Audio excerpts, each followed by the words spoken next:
જઈએ સ્થાવર જંગમ મિલકતોની સુરક્ષા અનંતકાલે ક્યારેક આવે તેવા ભૂંડામાં ભૂંડો હુંડા અવસર્પિણી નામનો આ કાળ ચાલી રહ્યો છે.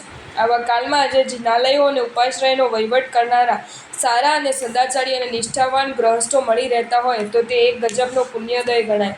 આજે સારા માણસો હોય છે પણ તે વહીવટ સંભાળવા તૈયાર હોતા નથી અને જે તૈયાર હોય છે તેમનામાં જોઈએ તેટલી લાયકાત હોતી નથી.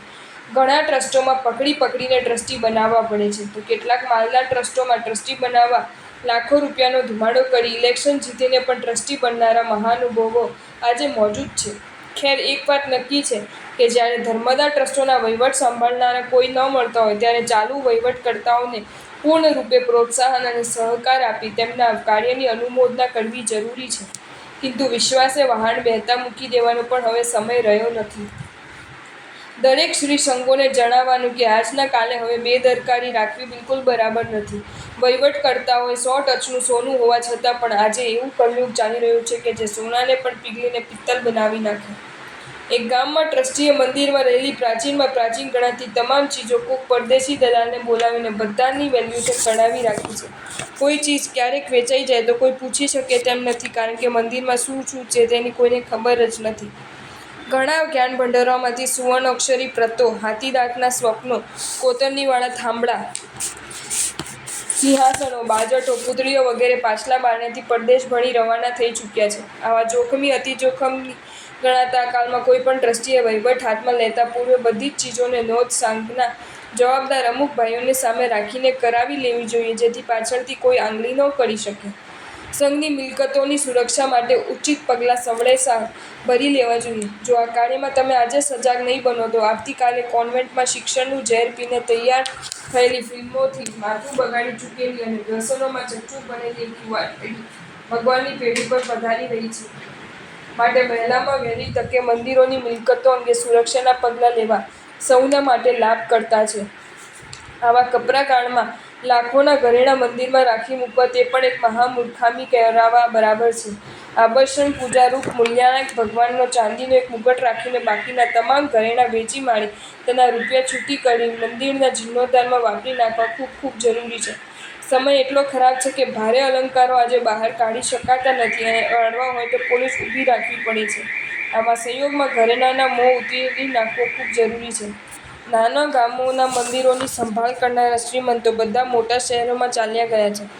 ગામડામાં બાકી રહી ગયેલા કોઈક 2-4 કાકાઓ તિજોરી સાચવી રાખતા હોય છે. વસ્તી તૂટી જવાના કારણે ભેંકાર અને સુનકાર મારી રહેલા આ ગામડાઓમાં મધરાતે ચોરોને પણ મોકળું મેદાન મળી જતું હોય છે.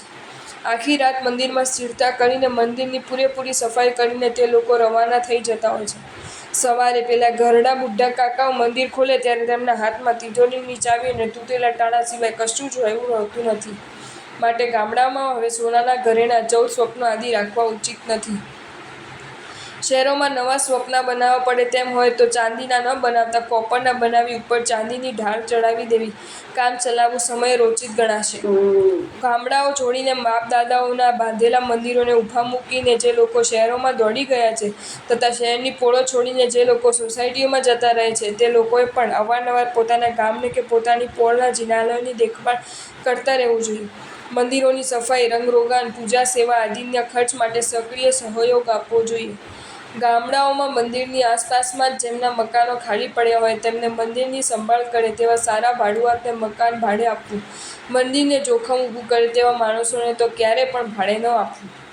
જે ગામમાં 2 થી વધુ જિનાલય હોય, વસ્તી ખલ્લાસ થઈ ગઈ હોય અને જીર્ણોદ્ધાર કરાવવાનો પ્રસંગ ઉપસ્થિત થયો હોય તો 2 મંદિરોના અલગ અલગ જીર્ણોદ્ધાર કરવાને બદલે જે મંદિરો જીર્ણ થયા હોય તેનું ઉત્થાપન કરી દઈને 2, 4 કે 5 દેરાસરના જીનબિંબો ભેગા કરી એક જ જિનાલયમાં બિરાજમાન કરી દેવા જોઈએ. ખંભાતમાં જીરાલાપાડાના જિનાલયમાં પૂર્વે 19 જિનાલયોના ભગવાન ભેગા કરીને એક જ મંદિરમાં બિરાજમાન કર્યાના દ્રષ્ટાંતો આજે પણ મોજૂદ છે. આવતીકાલનો વિચાર કર્યા વિના ગામના કે પોળના મમત્વના કારણે એકદમ જીર્ણોદ્ધારના નિર્ણય પર ન આવી જતા ભવિષ્યની સેફટીનો વિચાર સૌ પ્રથમ કરવો. અનિર્ધન મનુષ્યે પણ પૂજા કરવી. જો સાધારણ સ્થિતિના શ્રાવકની પોતાના પૂજન દ્રવ્યો લાવીને પૂજા કરવાની શક્તિ ન હોય તો પણ તેને પૂજાના અવસરે મંદિરે પહોંચી જવું અને જે કોઈ શ્રીમંત પુણ્યવાનો પોતાની સામગ્રી લઈને હવે તેમને ફૂલમાળા ગૂંથી આપવી, કેસર ઘસી આપવું, અંગરાચના આદિ કાર્યોમાં સહાયક થવું ઇત્યાદિ કાર્યો વડે પણ જીન પૂજાનો મહાન લાભ મેળવવો. હા, જો એવા વખતે સામયિક જતું કરવું પડે તો સામયિક જતું કરવું, પણ પૂજાનો લાભ જતો ન કરવો, કેમ કે સામયિક ભાવસ્તવ હોવા છતાં તે પોતાને સ્વાધીન છે. બીજા કોઈ પણ સમયે સામયિક કરી શકાશે, પણ જીન પૂજાનો દ્રવ્યસ્તવ તો પરાધીન છે. બીજા પૂજા કરવા આવે ત્યારે જ એ સાધી શકાતો હોય છે, માટે જે સમયે આવો ચાન્સ મળે ત્યારે તે ઝડપી લેવો. જો તમને આ વિડીયો ગમ્યો હોય તો આ વિડીયોને લાઇક કરો અને શેર કરો, અને આવા જ નવા વિડીયો જોવા માટે જૈન ફેક્ટ્સ એન્ડ સ્ટોરીઝની ચેનલને સબસ્ક્રાઇબ કરો. ધન્યવાદ.